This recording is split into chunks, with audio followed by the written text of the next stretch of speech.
Fala galera, sejam todos bem-vindos a mais uma aula. Na aula de hoje a gente vai ver dois códigos, um escrito na linguagem de programação Python, outro escrito na linguagem de programação Java. Vamos fazer comparações, entender diferenças, semelhanças. Então bora lá para a aula? Bom galera, nessa comparação inicial aqui, basicamente o que eu estou fazendo é comparando como a gente pode fazer entrada de dados em Python e entrada de dados em Java, tá certo? Então aqui na esquerda a gente tem um código escrito na linguagem de programação Java e aqui na direita a gente tem um código escrito na linguagem de programação Python. A gente vai comparar aqui como é que a gente pode fazer nas operações de entrada e saída, lembrando que isso é o básico de qualquer programa. Basicamente a gente lê informações de alguma entrada, faz um processamento e gera alguma saída com isso, tá certo? Então, logo aqui de cara, né, todo programa em Java, a gente tem aí um corpo, digamos assim, né, essencial, né, que se a gente pudesse minimizar, seria isso daqui, né. Todo programa Java, a gente tem que ter aqui, né, a classe principal, que tem que ter o mesmo nome do arquivo, e a gente tem que ter esse método principal aqui chamado do public static void main, que recebe um vetor de strings aqui como argumentos, tá certo? Já no Python não, certo? O nosso código mínimo, se a gente pudesse, né, minimizar aqui, né, o meu código mínimo de Python seria isso daqui, tá certo? Seria um código em branco que não faria nada, né? Da mesma forma como esse código aqui em Java propriamente dito também não faria nada, tá certo? Que precisaria só fechar, né, as chaves aqui, mas acho que deu para vocês entenderem.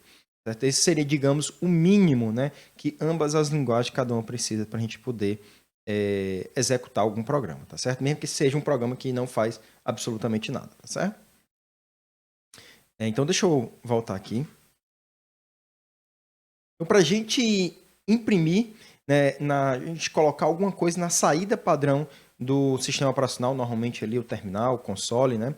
Em Java, a gente é bem explícito no que a gente quer fazer, né? A gente quer imprimir um texto, inclusive depois colocando uma quebra de linha, né? O LN aqui, o line new, né? Uma nova linha. O texto é esse que a gente quer fazer e a gente faz isso fazendo o quê? Olha, eu quero imprimir isso na saída padrão do meu sistema. Certo? Então fica bem claro aqui o que é que a gente está fazendo, né? Já no caso do Python, é bem mais implícito, basta eu fazer um print e a mensagem que eu quero fazer aqui, né? Por padrão, o print ele sempre dá quebra de linha, eu posso até mudar esse parâmetro aqui no Python, eu tenho como passar aqui alguns variáveis, por exemplo, como o end, e aí eu digo qual é o caractere que eu quero como no final da linha, por exemplo, posso colocar isso aqui, ou seja, para ele não colocar nenhum caractere, tá certo? Mas por padrão ele já vai colocar ali a quebra de linha automaticamente para a gente, tá certo? E perceba que aqui no Python, gente, não fica claro onde é que isso vai ser impresso, tá? Simplesmente está imprimindo, olá mundo, tá? Ou seja, enquanto que no Java eu tenho a certeza, a garantia que eu vou imprimir na saída padrão do meu sistema, aqui no Python isso está implícito, tá certo? Perceba que se eu quisesse imprimir isso em algum outro lugar no Java, né? Logo aqui de cara eu já conseguiria perceber isso, né? Já aqui no Python a gente tem outras maneiras de fazer isso também, mas ou seja, é só para realmente mostrar diferenças, né? Enquanto que aqui no Java eu estou sendo bem explícito aonde que eu quero imprimir isso, aqui no Python não, tá certo? Essa discussão sobre a linguagem ser implícita ou explícita, gente, elas possuem, como tudo na vida, né, vantagem e desvantagem em ambas as situações, né? Então, normalmente o Java ele é tido como uma linguagem mais verbosa, mais explícita, onde a gente tem que dizer bem o que é que a gente quer fazer.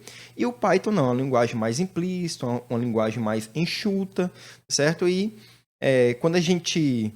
Como ambas as linguagens, em algum momento, elas vão ter algum processo aí de compilação, perceba que o código-fonte aqui da linguagem Java, quando a gente compila ele e gera um bytecode Java, ele não precisa ter todas essas características, essas informações, ele não precisa ser tão verboso, tá certo? Essa verbosidade é muito mais para nós programadores que preferimos, para facilitar a nossa compreensão, tá certo? Mas isso, na hora de executar, essa verbosidade ela não é importante, tá certo? E a mesma coisa que o código Python.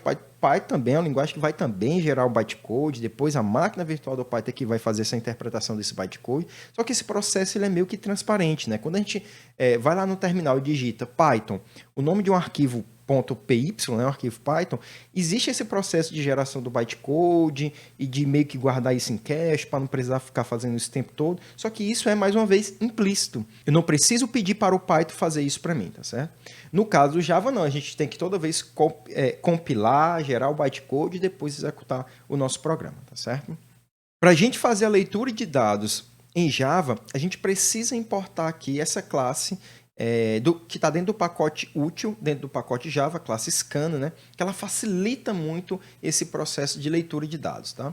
Não é a única maneira no Java, a gente tem N maneiras de fazer a leitura de dados, mas eu diria que é a maneira, digamos, talvez mais fácil, mais compreensível, a maneira mais enxuta, tá? Por exemplo, existem outras maneiras, existe, por exemplo, a classe FileReader, que serve exatamente para me fazer uma leitura. E eu posso, inclusive, aqui colocar dentro aqui do FileReader, né, o próprio System.in. Se a gente for ver aqui, né, o System.in, né, ele é do tipo exatamente do input stream, mesma coisa lá do FileReader, digamos assim. Todos eles acabam herdando aqui desse input stream, tá certo? Então, eu consigo colocar aqui, dentro desse scanner, não necessariamente consigo ler apenas da entrada padrão do sistema. Consigo ler, por exemplo, ler também de um arquivo e com a mesma, digamos, API, com a mesma sintaxe, com os mesmos métodos, funções e classes que eu já conheço na hora que eu leio da entrada padrão, tá? Então, mais uma vez, a gente está sendo exatamente muito específico aqui, muito explícito do que a gente quer fazer, né? Eu estou definindo uma variável. O tipo dessa variável ela é do tipo scan, ou seja, no Java eu tenho que dizer qual o tipo de uma variável, né? Ou seja, antes mesmo de eu compilar, digamos assim, esse código, o Java já consegue perceber se alguma variável está recebendo algum tipo diferente do tipo que foi declarado, tá? Então ele já consegue me ajudar e me alertar sobre algumas situações, tá certo? Então aqui a gente está instanciando esse objeto do tipo scan, ou seja, está criando um novo objeto da memória, e esse scan ele vai ler exatamente da minha entrada padrão. Mais uma vez, o system.in, entrada padrão do meu sistema operacional. Tá?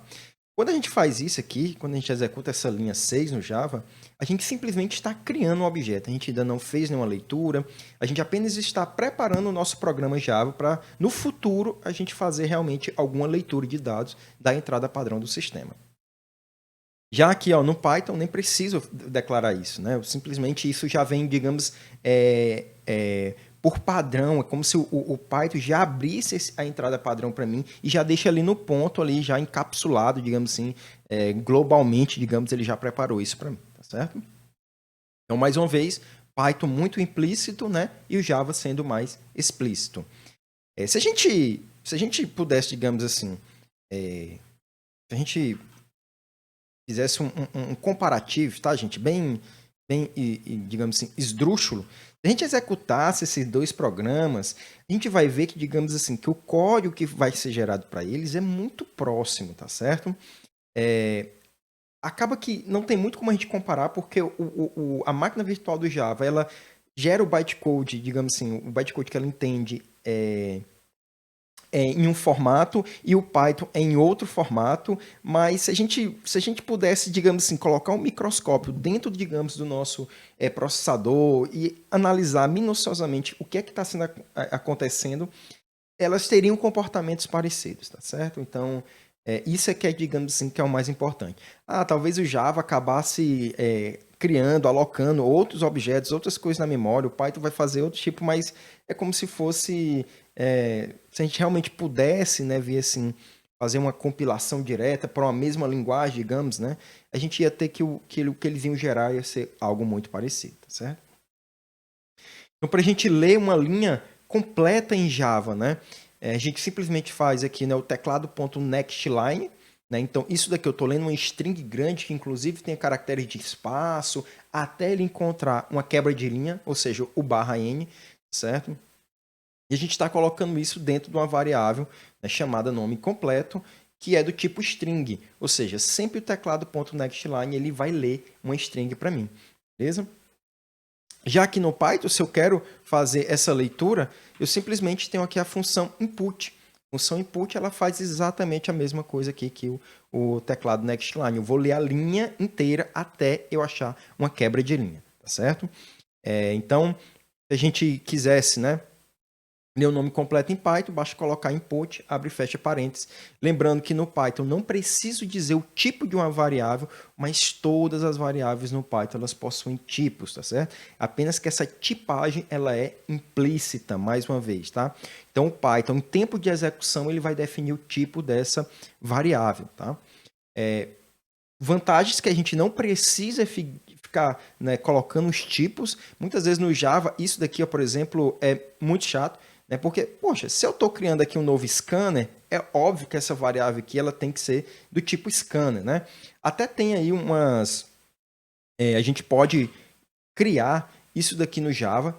Tá? A gente consegue também utilizar essa sintaxe do var, mas é como se fosse uma sintaxe nova. Né? Quando a gente pega talvez um livro antigo de Java, isso não vai ser mostrado para a gente. Tá? Por isso que a gente coloca aqui o tipo scanner. Tá? Então, o var seria, olha, compilador, tu decide aí de que tipo vai ser essa variável em tempo de execução. Como se a gente estivesse imitando aqui o comportamento do Python. Né? Então, isso é uma coisa até legal da linguagem Java, uma novidade, digamos assim, que eu estou trazendo aqui para vocês.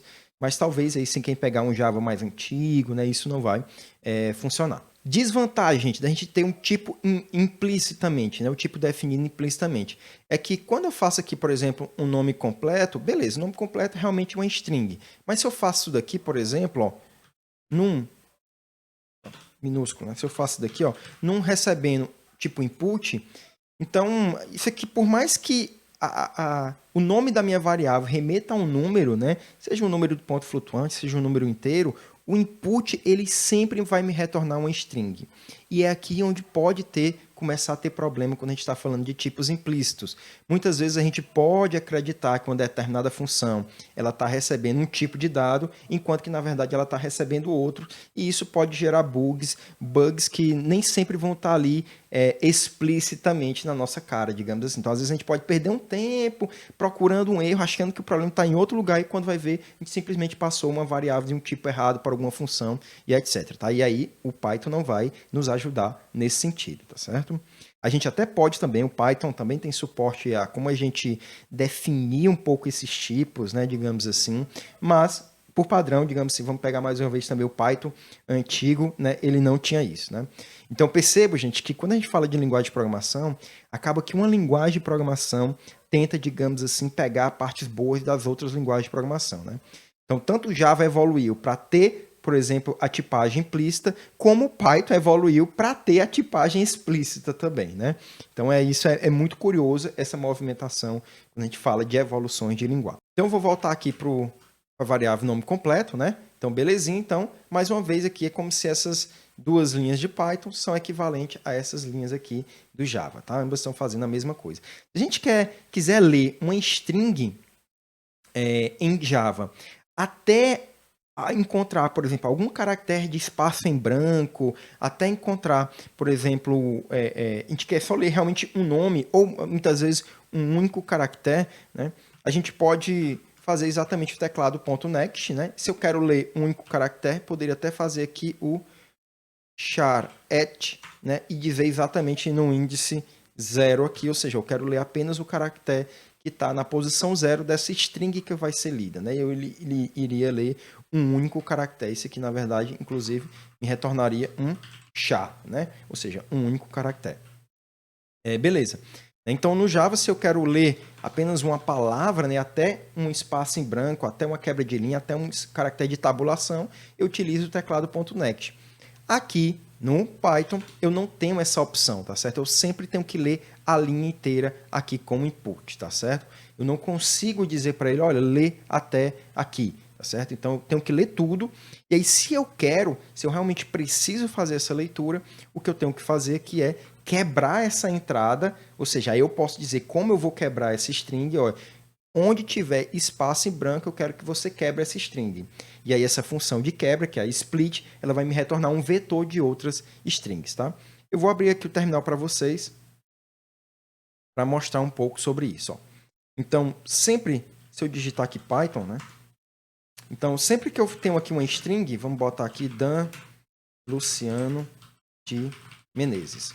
Tá? Então, é uma string. Isso vai ser, por exemplo, o texto que vai ser lido, digamos, lá pelo input. Tá? E se eu quero quebrar isso daqui em toda vez onde tiver caracteres de espaço em branco, eu posso fazer isso aqui, ó, split, e eu digo exatamente qual é o caractere que eu quero dizer que eu vou quebrar, ó, caractere de espaço em branco, tá certo? E aí ele vai me retornar agora, ó, um vetor, uma lista de Python, certo? Que vai ter exatamente dentro de cada posição dessa lista, vai ter exatamente as strings quebradas, tá certo? Então, nesse sentido, dependendo do formato de arquivo, dependendo do formato da minha entrada, se eu quero ler, por exemplo, em Python, eu posso ter um trabalho a mais, porque eu vou ter que, por exemplo, fazer essa quebra, né? Então, por exemplo, se eu quero ler aqui o telefone e aí eu quero quebrar esse telefone, por exemplo, quando tiver um hífen, né? Então, por exemplo, esse daqui é o telefone, o 99947474454, inclusive esse é meu número pessoal. Tá? Então, por exemplo, se eu quero quebrar isso daqui, por exemplo, eu quero quebrar essa string em algo mais ou menos assim, né? Ou facilitar aqui para a gente. Eu quero quebrar essa string aqui e eu quero ter exatamente, por exemplo, o DDD, primeira parte do número e a segunda parte do número, por exemplo, né? Eu poderia quebrar aqui com o split. E aí eu vou dizer qual caractere que eu quero quebrar aqui, por exemplo, caractere de espaço. Então ele quebrou, né? DDD e o restante do número. Eu poderia também colocar aqui o hífen, né? E aí ele vai quebrar exatamente onde tiver o hífen. Se eu fizer isso daqui, vamos ver o que, é que vai acontecer. Nada, né? Ele simplesmente não quebrou, porque ele não achou esses dois caracteres. Então, se eu quero quebrar mesmo essa string, primeiro eu deveria quebrar ela assim, depois pegar a segunda parte dela, ou o índice 1, ó, e quebrar novamente split, e aí sim agora passando o hífen como string, tá? E aí eu consigo pegar isso, né? Então, mais uma vez, gente, né? Talvez se eu tivesse... quando dependendo realmente da minha entrada, pode ser que a leitura de números, por exemplo, de valores em Java fique mais fácil, porque no Java, quando eu faço aqui o next, ele só pega o próxima palavra, digamos assim, né? Até ele achar um caractere de espaço ou de tabulação, de enter. Quando eu faço next int, ele pega apenas o próximo, né? Inclusive a API ela é muito clara nesse sentido, né? Next int, o próximo inteiro, né? Next double, o próximo número double, né? E assim sucessivamente, tá? Se a gente quer ler um número, né? Em Java, eu faço o teclado aqui, né? Que é uma variável do tipo scanner.nextInt, né? E aí eu preciso colocar isso numa variável também do tipo, né? Nome qualquer, mas que o tipo seja realmente também inteiro. Tá? Já que no Python, eu, quando leio, como eu mostrei para vocês, a leitura é sempre pela função de input. Então, o input sempre me retorna uma string. Então, eu tenho que explicitamente agora converter o tipo de dado que eu quero, tá? Então, como não tem como eu dizer aqui para o Python qual é o tipo de dado que eu quero, que eu vou precisar fazer essa leitura, então eu preciso fazer essa conversão na mão. Então, ele vai ler o valor lá que está na minha entrada, mas ele vai ler esse valor como um string e a partir daí eu uso a função int para me converter essa string em um tipo inteiro, tá certo? Então, já aqui no caso do Java, como eu estou dizendo aqui que eu quero exatamente um next int, ou seja, eu estou explicitamente dizendo aqui qual é o tipo, então ele já me retorna o tipo formatadinho. Mais uma vez, gente, por debaixo dos panos, o next int ele vai ler a string, vai converter inteiro e vai retornar isso para a gente. Ou seja, é a mesma coisa que a gente está fazendo aqui, só que com maneiras diferentes, com sintaxe, com nomes diferentes, porque a API muda um pouquinho, tá certo? Da mesma forma, se eu quero ler um tipo double, né, em Java, um número matemático, como eu já falei para vocês, só deveria usar esse tipo float double quando a gente está falando de cálculos matemáticos, tá certo? A gente o faz através do teclado .nextDouble. Já no caso do Python, a gente, mais uma vez, precisa ler essa string e converter para o tipo apropriado, que no caso aqui a gente vai usar a função float para converter uma string em um número float. Enquanto que no Java a gente tem essas tipagens, os vários tipos primitivos, né? Byte, short, int, long, float, double, né? No Python isso é um pouco mais simples, tá? A gente vai ter tipo inteiro para representar números inteiros e tipo float para representar números de ponto flutuante, né? Então a gente não, é como se quando a gente está falando de Python a gente não precisa se preocupar muito com quantos bits isso vai ser ocupado na memória e tal. Mas não se iludam, tá? O inteiro, o int provavelmente vai gastar aí 32 bits da memória em Python, mesma coisa no Java, né? Já o tipo float aqui, ele provavelmente vai gastar 64, né? Se a máquina tiver suporte 64, né? O mesmo esse inteiro aqui também, se a máquina for de 64 bits, o inteiro também vai ser 64 bits, tá? Então é como se o Python, gente, ele esconde um pouco essa questão de arquitetura, de qual processador a gente está rodando, de qual máquina a gente está rodando, tá? Qual sistema computacional, quais configurações do meu sistema computacional.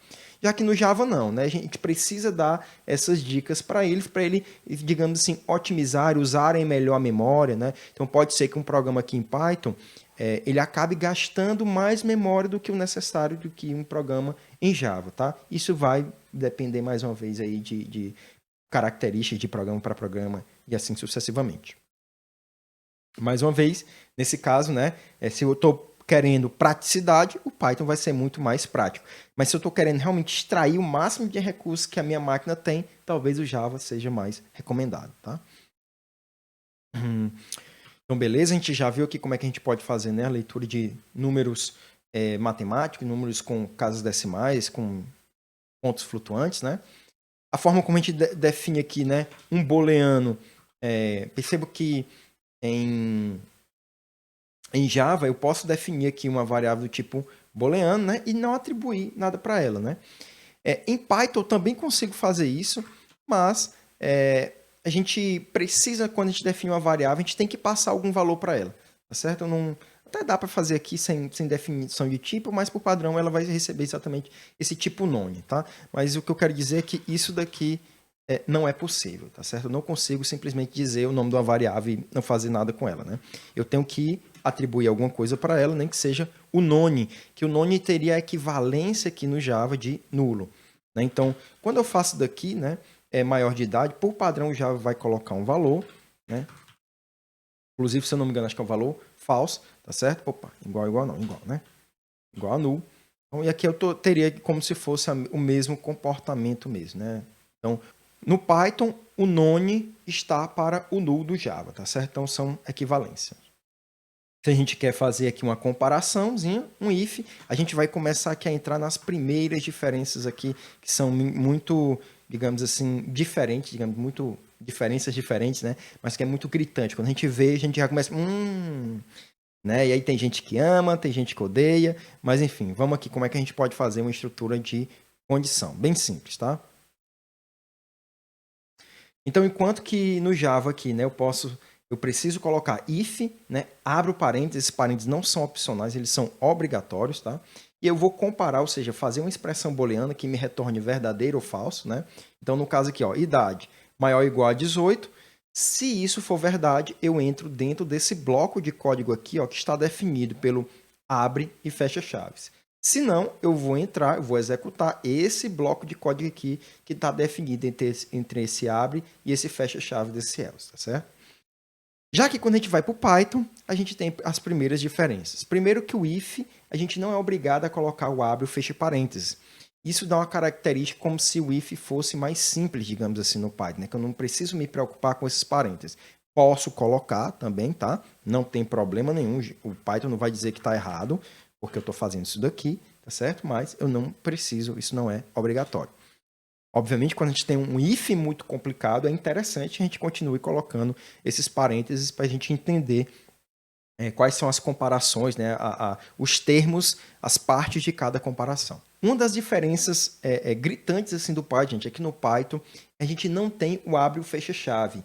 E a forma como a gente define esse escopo, esses blocos de código, é através aqui da sintaxe do dois pontos.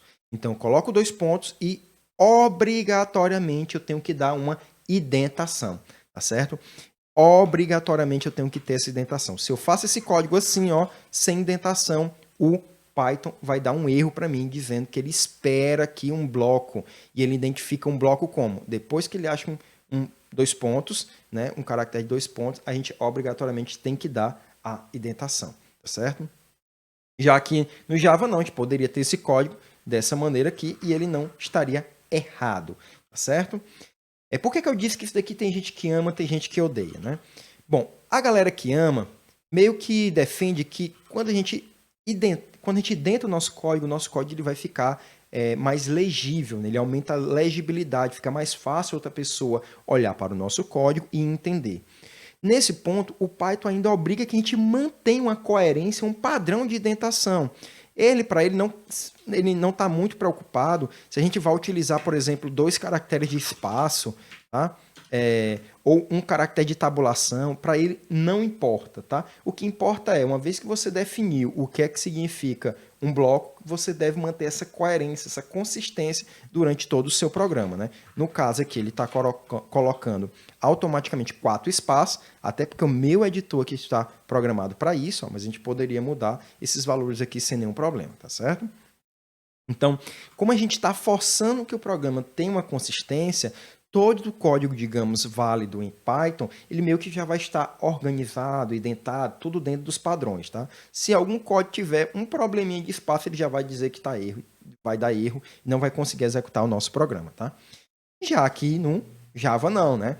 E eu confesso que às vezes eu pego alguns códigos de aluno e eles é como se eles se preocupassem em manter a formatação como se fosse um texto de português, né? Ou seja, mais ou menos assim. Então, apesar desse código aqui, ele não está errado, mas é um código de difícil leitura, né? Ele não tem uma legibilidade boa, né? Eu não sei onde é que o if começa e onde o if termina, né? Nesse exemplo aqui que é pequenininho de código, tudo bem, né? Mas quando a gente tem exemplos grandes, a gente começa a se perder muito facilmente, né? Não é à toa que a gente tem aqui a ferramenta de formatação dentro do Visual Studio Code, né? Então, a gente pode aqui, ó, formatar documento, né? E aí ele já coloca exatamente essa indentação bonitinha para a gente, tá? Então, isso aqui é, inclusive, uma boa prática, tá? No restante, gente, lógica de programação e como os ifs vão funcionar é muito parecido, tá certo? Então, aqui, ó, no Python, se a idade for maior do que 18, né, essa variável é maior de idade, vai receber true. Aqui a gente tem uma diferença, né, que o T aqui ele precisa ser maiúsculo, já no Java o T aqui é minúsculo. Essa diferencinha, gente, é coisa mesmo de linguagem de programação, tá? É como se aqui no Java o true é uma linguagem, é uma palavra reservada, e aqui no Python true é uma classe, é um objeto, tá certo? A gente vai depois se aprofundar sobre isso, tá certo? Então, mais uma vez, o true aqui no Java é minúsculo, true em Python é maiúsculo. Já que no caso do false, né, em Java é minúsculo e no caso do Python o F aqui ele é maiúsculo, tá certo? Mas então, né, se a idade for maior que 18, ele vai colocar que o maior de idade é igual a true, se não, o maior de idade é igual a false, beleza? E no mais aqui a gente está exatamente imprimindo esses valores, certo? Com algumas diferenças aqui, tá? Enquanto que no println eu tenho que concatenar string, porque o que o println entende é strings, né? Então, eu meio que tenho que fazer essa concatenação utilizando mais aqui, ó. Aqui no print, função print do Python, eu posso passar vários parâmetros aqui, várias variáveis, como, por exemplo, aqui, poderia colocar tudo isso numa única linha, né? E ele automaticamente ele já vai na hora que ele vai imprimir primeiro, digamos assim, né? Essa string, aí ele já coloca automaticamente um espaço em branco, vai imprimir o conteúdo da variável nome completo, vai imprimir outro caractere de espaço em branco e vai imprimir depois aqui a idade, tá? Então, isso é muito legal. A gente pode mudar também que caractere é esse através aqui do parâmetro sep, tá? Ou seja, de separador, posso passar qual é o parâmetro que eu quero, por exemplo, se eu quero separar com hífens, né? Poderia utilizar assim, tá certo? Então, da mesma forma como a gente consegue controlar o que é que ele vai imprimir no caractere de quebra de linha, a gente também pode dizer qual vai ser o caractere que vai ser impresso entre essas variáveis, tá certo?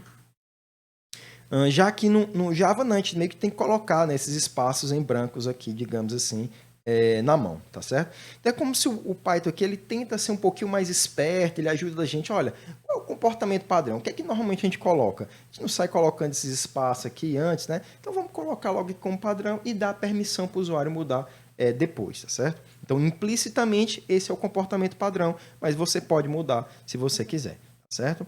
E aí aqui a gente vai ter o código que vai simplesmente fazer a mesma coisa. A gente vai imprimir primeiro o nome, depois o telefone, depois a idade, depois se a pessoa é maior de idade ou não, e o número aqui matemático, tá certo? Então vamos executar primeiro aqui meu código Java. Gente, olha que coisa interessante. Eu, Dan, cometi um vacilo. Na hora que eu coloquei o programa Java para executar, apertei aqui o F5, ó, ele já deu logo um erro aqui de cara para mim, ó, dizendo que ele não consegue converter um tipo nulo em um tipo booleano, né? Ou seja, realmente eu acabei me esquecendo disso, tá certo? Quando a gente trabalha com várias linguagens de programação, gente, isso é super natural, tá? A gente acaba confundindo. Então, por padrão aqui, se o tipo é booleano, eu tenho que colocar ou ele é true ou ele é falso, tá certo? Se eu não coloco, eu tenho quase certeza que por padrão ele vai ser falso, tá? Então eu vou até, para a gente testar esse comportamento aqui, a gente vai imprimir aqui o é maior de idade, quando a gente não passa, não coloca nenhum valor aqui para ele, tá certo? E ele já está aqui, ó, dizendo mais uma vez, nos ajudando e dando um erro aqui bem na nossa cara, né? Ele está dizendo aqui, ó, que a variável é maior de idade, ela não foi inicializada, tá certo? Então, vamos tentar executar aqui, ó, mais uma vez. Está dizendo que ela não foi inicializada. Ou seja, gente, o Java está nos obrigando que a gente coloque aqui um valor ou de verdadeiro ou de falso para ela. Tá? Isso é porque a gente está dentro de uma função. Se a gente tivesse dentro de uma classe, esse comportamento ele ia ser diferente. Como a gente ainda não viu essa ideia de classe no Java, a gente não vai entrar nisso agora, tá certo? Então, a gente, já que ele está dizendo, olha, bota um tipo aí, bota um valor aí válido, né? A gente vai colocar aqui, então, agora aqui, um valor que é, por exemplo, falso, tá? Então, como fosse um valor padrão, né? O none no Python, ele inclusive tem valor de falso, né? Por exemplo, se eu tento aqui converter, ó, se eu tento converter um tipo booleano, né, de um none, isso daqui vai me retornar um valor falso, tá certo? Então, no Java, se a gente faz essa verificação, ele meio que até que dá certo, mas enfim, tá? Vamos aqui, então, executar esse nosso código Java. Acho que agora ele, né, que vai conseguir executar. E ele está mostrando exatamente aqui, né, o Olá Mundo para a gente, né? Então, ele digitou aqui o Olá Mundo, está esperando que a gente digite o nome completo. O nome completo, Dan Luciano de Menezes. Beleza? Depois de nome completo, a gente vai colocar o telefone, né? Então, 89994747454. Beleza? Depois do telefone, a gente vai colocar a idade, 33 anos. Certo? E aí ele vai imprimir aqui já pra gente, ó. Ele imprimiu, né, aqui o true, né, que a gente acha que manteve essa impressão em algum lugar. Tá aqui, ó, não é maior de idade, né? Ele já imprimiu logo aqui, ó. Vamos tirar isso daqui para ficar equivalente ao nosso código Python. Mas beleza, depois ele imprimiu aqui o nosso nome, ó, nome Dan Luciano de Menezes, né? Telefone 89, ou seja, ele não pegou tudo, né? Porque a gente simplesmente fez aqui o next, né? Eu acabei colocando o caractere de espaço em branco, não era para ter colocado, acabei me esquecendo. A não ser que a gente colocasse aqui o next line, né? Depois, né? A idade ele acabou pegando errado, né? Por conta dessa leitura aqui que ele não fez a leitura completa. Então, sim, como essa idade aqui, esse valor que é maior que 18, né? Ele deu true aqui e pegou o número aqui como 33.0, que na verdade deveria ter sido o número da idade, né? Então, vamos executar novamente esse nosso programa e vamos passar as informações corretamente para ele, tá? Então, Dan Luciano de Menezes. Eu percebo que por mais que o meu código ele esteja correto, né? Ele não foi, digamos assim, feito para pensar na burrice aqui do usuário, né? Do usuário aqui do programa. Então a gente tem que, por isso a importância da gente validar sempre a entrada de dados de um usuário quando a gente está falando de um programa comercial, tá certo? A gente nunca deve confiar no que o usuário digita para gente, tá? Então, Dan Luciano de Menezes, então, seu nome completo, telefone 89994747454. Beleza, idade 33, né? E o número matemático que a gente vai botar aqui 3,14 14, 15, 97 aí, um número, né, aleatório aí do pi aí, né? Beleza? E aí ele vai exatamente imprimir isso daqui pra gente, ó, tá? Então a gente vai guardar aqui, por exemplo, essa saída. Vou guardar aqui. Vou abrir aqui bloco de notas, certo? Vou deixar aqui. Ver aqui se eu consigo abrir uma nova janela. A gente vai agora executar o nosso código Python e a gente vai comparar essas saídas aí, tá certo? A gente vai executar aqui também, mais uma vez, nosso código Python. Aperta F5. Ele agora está executando o Python aqui, ó, né? Ó, Python.exe, principal.py. Está aqui, ó, Lamundo. Esperando digitar, né? Dan Luciano de Menezes. Beleza? Telefone. Então, 89994747454. Idade 33, né? E o número matemático 3.141597. Beleza? Então ele imprimiu aqui o maior que true, né? Beleza? E vamos copiar isso daqui, vamos comparar ali. Né? Então se a gente abre aqui agora, né, com essa comparação, a gente vê que eles imprimiram em essência basicamente quase a mesma coisa, a diferença é apenas aqui que no Java ele imprimiu, né? Quando a gente imprimiu um booleano, ele imprimiu, né, o true com T minúsculo e aqui no caso do Python ele imprimiu true com T maiúsculo, tá? Mas o restante aqui foi exatamente igual, tá certo? Percebo que no Java, na hora que a gente foi entrar com o número de ponto flutuante, a gente precisou entrar com a vírgula ao invés do ponto. Isso é porque o meu sistema operacional ele está configurado com português brasileiro, então a entrada tem que estar no padrão do sistema, e no caso do Python não, tá? Ele sempre considera como se fosse o padrão, digamos assim, internacional, padrão, digamos, americano, de números, etc. É como se ele desprezasse essa informação de linguagem, tá? Já o Java, ele tenta usar isso na hora do usuário fazer essa entrada de dados. Bom, galera, por hoje é isso, tá? Espero que vocês tenham gostado dessa comparação. Percebam, gente, que não existe, né, linguagem melhor do que outra. Existem linguagens para cenários específicos. Então, enquanto uma linguagem é boa em um cenário, outra linguagem ela é boa em outro cenário. Não existe, não vai ter, gente, essa linguagem, digamos, de programação que ela é perfeita e que ela domine todas as outras, né? É curioso, né? Digamos assim, não tem o anel, digamos assim, o anel que governa todos os outros, tá certo?